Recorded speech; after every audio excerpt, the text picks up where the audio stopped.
À la fin de ma deuxième journée d'enquête, j'avais accumulé trop de fatigue pour ne pas désobliger les hommes agglutinés autour de ma table et dont les épanchements ne tarissaient pas, comme si l'État m'eût dépêché auprès d'eux pour organiser des auditions publiques susceptibles de cicatriser les plaies de l'histoire et réconcilier les gens avec leur pays. Il restait à dire des finesses 4 heures d'affilée. J'avais eu assez d'émotions. Je voulais me reposer un peu, prendre un verre et tailler une bavette à Manina pour ne pas penser. Oui, tailler une bavette, car sans en parler, nous avons tacitement décidé d'oublier ce qui s'était passé entre nous. Marnia tenait à la fois à son travail et à sa réputation. C'est ce qui explique son silence et sa résignation.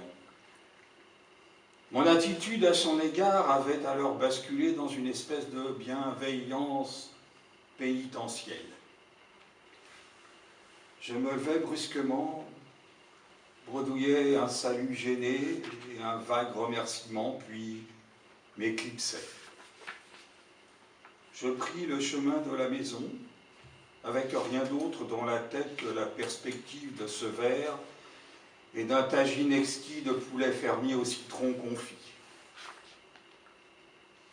Je fus seul sur le chemin qui serpentait entre 2 rangées asymétriques de maisonnettes. Dans la ruelle sombre que je traversais pour me rendre à la maison, une porte s'entr'ouvrit subitement, juste assez pour laisser voir une silhouette de femme qui, de sa main fine, me fit signe d'entrer. Je restais sans faire d'un geste, un mouvement pétrifié de surprise et de vague appréhension. Cette soudaine coulée de veine, après une si longue débandade, me mit la puce à l'oreille. J'eus, du coup, peur d'être surpris franchissant cette porte inconnue. Elle donnait peut-être sur un danger. Le souvenir de Youssouf et Zulika me traversa à cet instant l'esprit. L'histoire des 7 portes où se joue l'amour-passion et la redoutable tentation féminine contre laquelle l'homme ne peut point lutter. La femme à sa porte à peine entrevue, peut-être à la chair incandescente cherchait-elle assouvissement, soudoyée par un notable qui craindrait que je farfouille dans son passé suspect. Tentait-elle d'attirer dans un guet-apens le fouineur incapable de fuir devant la montée du désir? Peut-être allais-je trouver dans cette maison mystérieuse le suzerain, une monture de Putiphar, le maître, ses nervis et le caïd, qui n'hésiterait pas à me défigurer avant de m'envoyer moisir au trou pour luxure et atteinte aux mœurs. Il le ferait en toute bonne conscience. La loi inspirée en partie de la charia était de leur côté. Les tracas, ça me connaît bien. Je regrettais de l'avoir ouverte, ma gueule, qui m'a déjà fait des entourloupes et des grosses comme ça. Le caïd et ses alliés connaissaient donc mes intentions. Ils devaient s'imaginer que j'étais là pour les enfoncer dans un abîme, les briser. Cet enclos diluvien ramenant un cadavre ou de bulldozer démolissant le tumulus qu'ils devaient me représenter maintenant. Était-ce donc un traquenard?